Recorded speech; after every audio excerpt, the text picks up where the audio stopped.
बता रहे हैं मोदी जी कि देखिए यही अगला प्रधानमंत्री है देश का। इस और मोदी की मुलाकात हुई है, सवर्ण नेता जदयू के बहुत एक्साइटेड हो गए। मोदी को लाने के लिए नहीं जाएगा तो आपको हराने के लिए जाएगा, जरूर जरूर। और इसका नुकसान आपको होगा। और सभी पर दबाव डाला गया है कि आप पार्टी के लिए सहयोग करें, राज्य चुनाव की तैयारी करें, कभी भी चुनाव हो सकता है। नमस्कार, पंचनामा देख रहे हैं आप, जहां पे होती है खबरों की चीड़फाड़। देखिए बिहार में स्थितियां किस तरीके से बदल रही हैं। नीतीश कुमार जब से मोदी से मुलाकात करके बिहार लौटे हैं और जो वर्तमान में परिस्थितियां बनी, मीटिंग पे मीटिंग हो रहे हैं, तमाम बयानबाजी आप उठा करके देख लीजिए।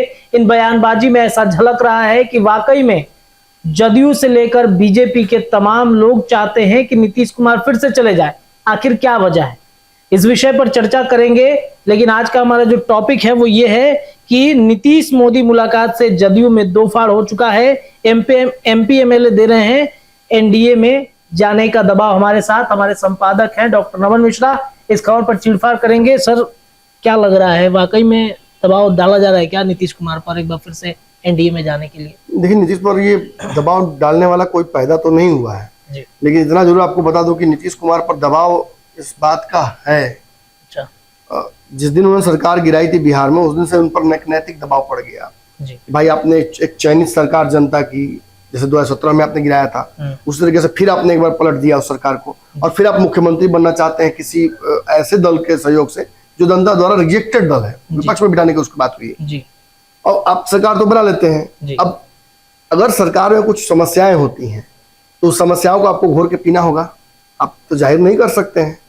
इसी कड़ी में कहीं ना कहीं दोनों फंसे हुए हैं, राजद जदयू दोनों फंसे हुए हैं। दोनों चाह कर भी एक दूसरे की कमियां या एक दूसरे की गई गलतियों पर उफ नहीं कर पा रहे हैं। पर नीतीश कुमार जितना यातना और जितना जख्म दिए हैं राजद को, खासतौर पर कैबिनेट में, आपको लगता नहीं है कि उसमें कहीं ना कहीं नीतीश कुमार के इस एक्शन से राजद जैसी एग्रेसिव पार्टी, जिसका वोट बैंक बहुत एग्रेसिव है, जिसके विधायकों की संख्या ज्यादा है, जो एक ट्रेडिशनल राजनीति करती है, वो बर्दाश्त कर लेगी? नहीं।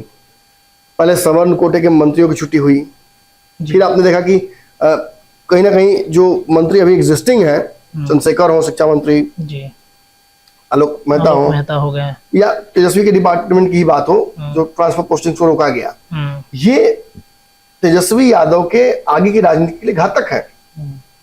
नीतीश ने डायरेक्ट उनको भ्रष्टाचारी नहीं कहा जी, लेकिन आरोप तो भ्रष्टाचार का ही लग गया इससे कि आपने खेल किया है कुछ अपने मंत्रालय में, जिसकी वजह से मैं आपका ट्रांसफर पोस्टिंग रद्द कर रहा हूं। ये भारी पड़ जाता है राजद के आने वाले भविष्य के लिए।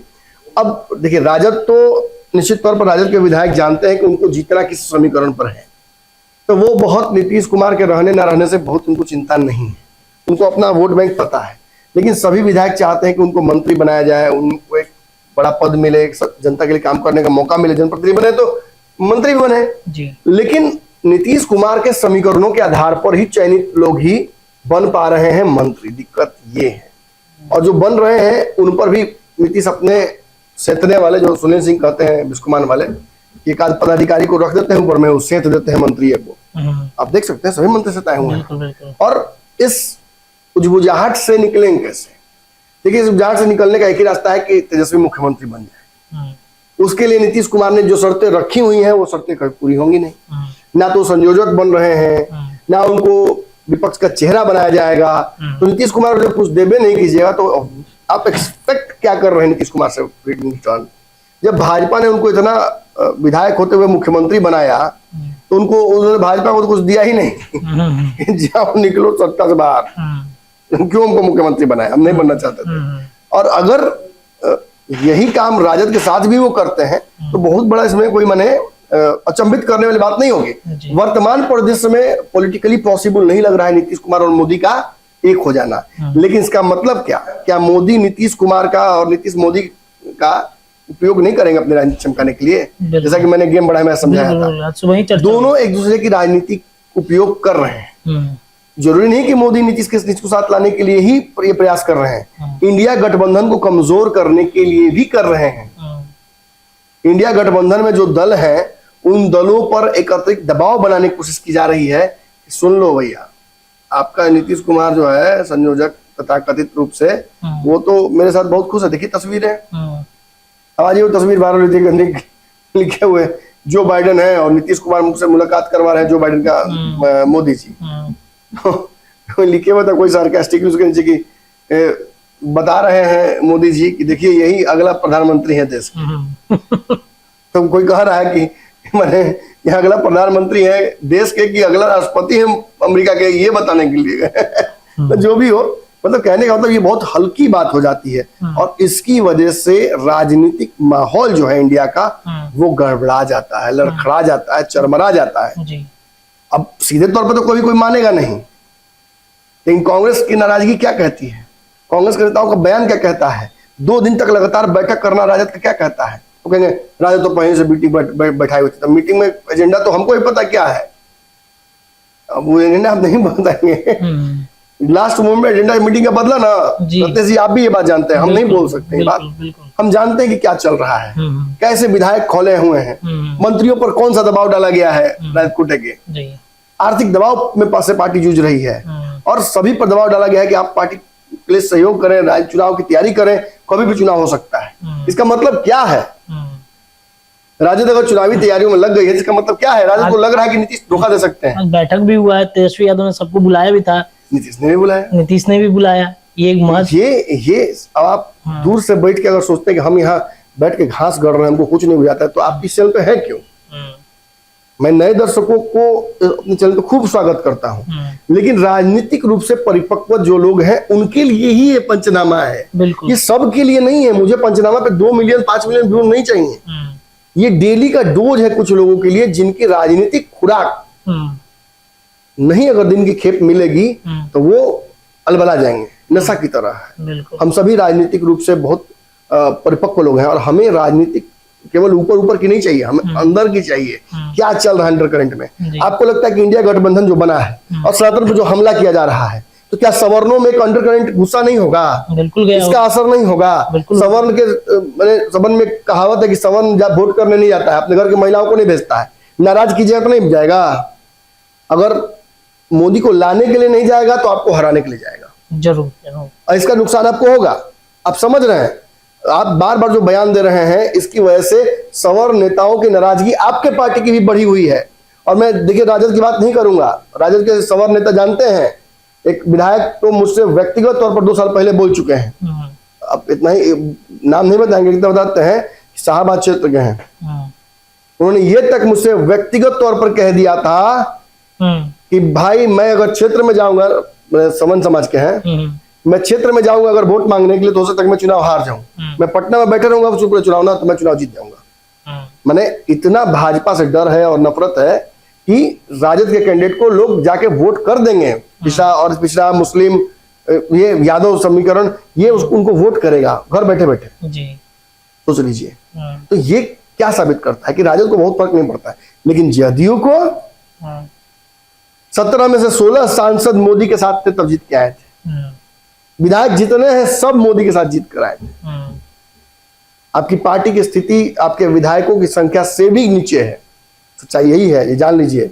जदयू की स्थिति जो इतने विधायक हैं उससे भी डमाडोल है बिहार में। बिल्कुल इनका वोट कितना जुटेगा, 60% वोट लेके आए थे लोग इंडिया गठबंधन वाले लोग पिछली बार, वो कहने की बात है।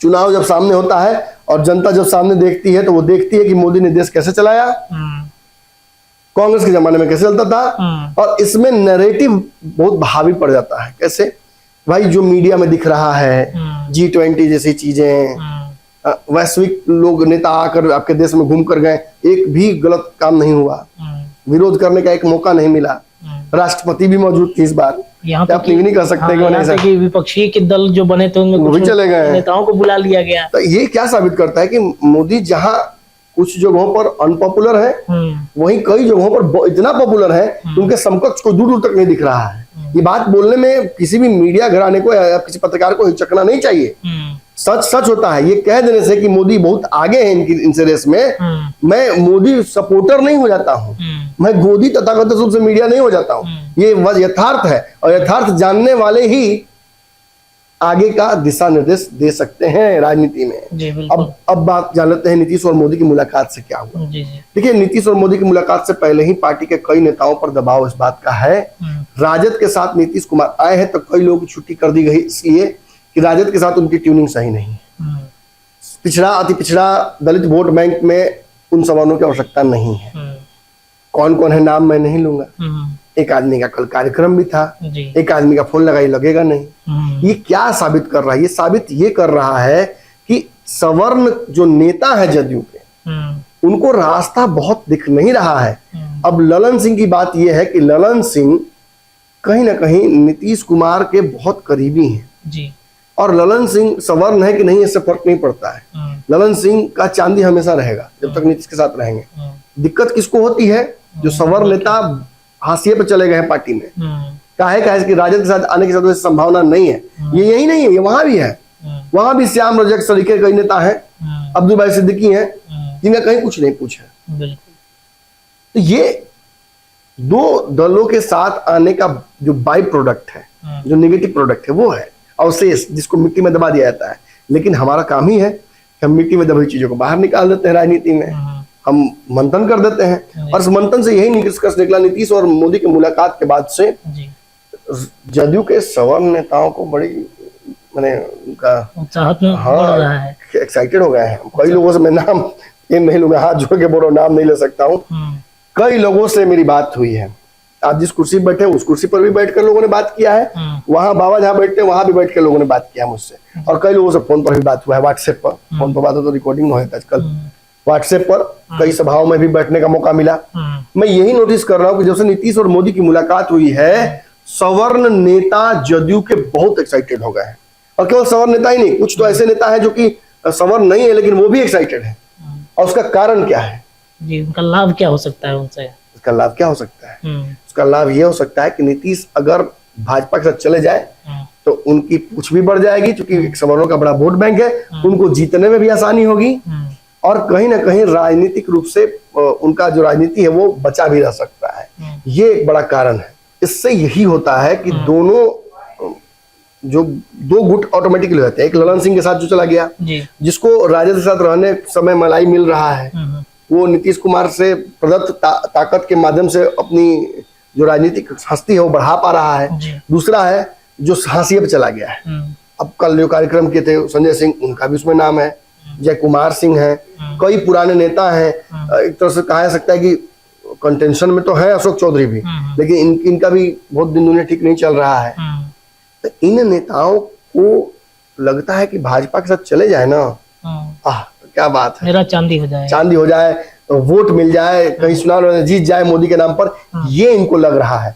और एक और बात आपको बता ही दूं, एक नेता, आप जिस कुर्सी पे बैठे थे जदयू के, वही नेता बैठे थे, और उन्होंने इतनी बड़ी बात कही मुझसे। उन्होंने कहा कि हम तो जिस दिन सरकार बनी थी तब से, अब कौन नेता ही पकड़ा जाएगा बात बोलेंगे हम, तब से इतने मंदिरों में गए हैं कि गठबंधन टूट जाए, जितना हम आज तक अपने जीवन में नहीं गए। तो आप समझ लीजिए कि इससे क्या इशारे सामने आ रहे हैं। इससे समझ में आ रहा है कि जदयू दो फाड़ हो चुकी है। और ये आज मीटिंग से नहीं हुई है, ये थी बस जो दूसरा हिस्सा है, जो अपने आप को मान लिया था कि रहमोगरम पे कुछ हमारा नहीं हो सकता है, उनको एक उम्मीद जगी और वो अपनी ताकत को दिखाने लगे हैं। अब संजय सिंह है, संजय सिंह जानते हैं कि अगर एनडीए में ये मैं नहीं कह रहा हूँ संजय सिंह एनडीए में जाने वाले गुट में है, लेकिन अगर एनडीए में नीतीश कुमार चले जाते हैं तो संजय सिंह को आनंद मोहन से लड़ना नहीं ना पड़ेगा, बिल्कुल, क्योंकि आनंद मोहन तो महागठबंधन की तरफ है।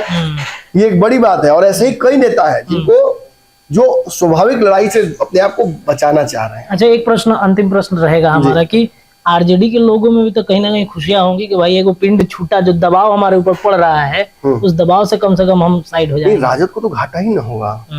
नीतीश कुमार हटते तो सरकार हट टूट जाएगी और फिर आपको विपक्ष में बैठना पड़ेगा, तो निश्चित तौर पर घाटा तो राजद को है।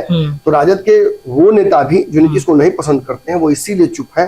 उसमें लिस्ट में तो देखिए नाम बहुत है, फिर आप नाम गिराने के लिए नाम तो दर्शक बहुत समझदार है, वो नाम जोड़ लेंगे अपने से, हमको नाम बोलवाइए मत। कई लोगों से व्यक्तिगत रिश्ता है, बेचारे वो बताते हैं हमको बहुत सारी बात अंदर की। अब पता चला कि रिश्ता खराब हो गया तो बोलना हमको बताना भी बंद कर दिया उन्होंने, तो अपने सूत्र रिवील नहीं करेंगे भाई। चलिए, तो पंचनामा में आज हमने चर्चा कर लिया कि नीतीश और मोदी के करीब आने से जदयू में दोफाड़ हो चुका है। एमपी एमएलए दबाव डाल रहे हैं कि भाई आप एनडीए में चले जाइए। इस खबर पर हमने चीरफाड़ कर दिया। हमारे संपादक डॉक्टर नमन मिश्रा ने पूरे तरीके से इसका पोस्टमार्टम किया है। चर्चा कैसी लगी जरूर बताइएगा। देखते रहिए पंचनामा। बहुत बहुत धन्यवाद।